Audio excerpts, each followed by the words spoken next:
പാമ്പൻ കടൽപ്പാലം പ്രധാനമന്ത്രി നരേന്ദ്രമോദി ഒക്ടോബർ 2-ന് ഉദ്ഘാടനം ചെയ്യും.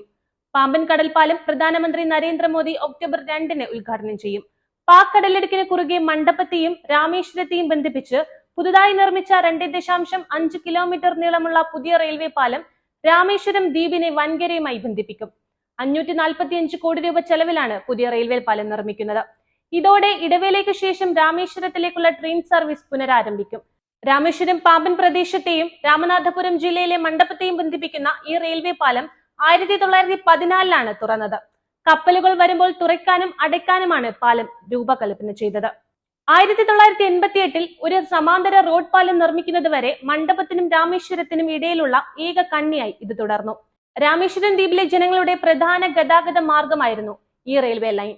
നീലിമയാർന്ന കടലിന്റെ പശ്ചാത്തലത്തിൽ ഈ പാമ്പൻ പാലത്തിന് മുകളിലൂടെ കടന്നുപോകുന്ന തീവണ്ടികളുടെ സൗന്ദര്യം കാണാൻ വിദേശ രാജ്യങ്ങളിൽ നിന്നും മറ്റു സംസ്ഥാനങ്ങളിൽ നിന്നും ധാരാളം ആളുകൾ രാമേശ്വരത്ത് എത്തിയിരുന്നു.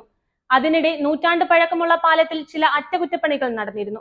ഈ സാഹചര്യത്തിലാണ് 5 വർഷം മുമ്പ് പാമ്പൻ പാലത്തിന് നടുവിൽ ഒരു കപ്പൽ കൂട്ടിയിടിച്ചത്. ഇതുമൂലം മാസങ്ങളോളം ട്രെയിൻ ഗതാഗതം നിലച്ചു.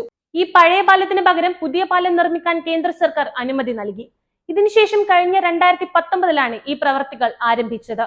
അതിനിടയിൽ പൊട്ടിപ്പുറപ്പെട്ട കൊറോണ വൈറസ് ബാധിതയെ തുടർന്ന് പണികൾ തടസ്സപ്പെട്ടു. പഴയ റെയിൽവേ പാലത്തിലൂടെയുള്ള ട്രെയിൻ ഗതാഗതം നിലച്ചപ്പോൾ വൻകരയിലെ മണ്ഡപം വരെ മാത്രമാണ് ട്രെയിൻ സർവീസ് നടത്തിയത്. ഇതുമൂലം രാമേശ്വരത്തിലേക്കുള്ള വിനോദസഞ്ചാരികൾ ബുദ്ധിമുട്ടിലായി. ലംബമായി തുറക്കുകയും അടയ്ക്കുകയും ചെയ്യുന്ന രാജ്യത്തെ ആദ്യ പാലമാണ് പാമ്പൻ പാലം. പുതിയ പാലത്തിന് സമുദ്രനിരപ്പിൽ നിന്ന് 22 മീറ്റർ എയർ ക്ലിയറൻസ് ഉണ്ട്. പഴയ പാലത്തിൽ 19 മീറ്റർ ആയിരുന്നു ക്ലിയറൻസ്. പുതിയ പാമ്പൻ പാലത്തിൽ ലിഫ്റ്റ് സ്പാർ സംവിധാനം പൂർത്തിയാക്കിയതിനു ശേഷം ദക്ഷിണ റെയിൽവേ വിജയകരമായി ട്രയൽ റൺ നടത്തിയിരുന്നു.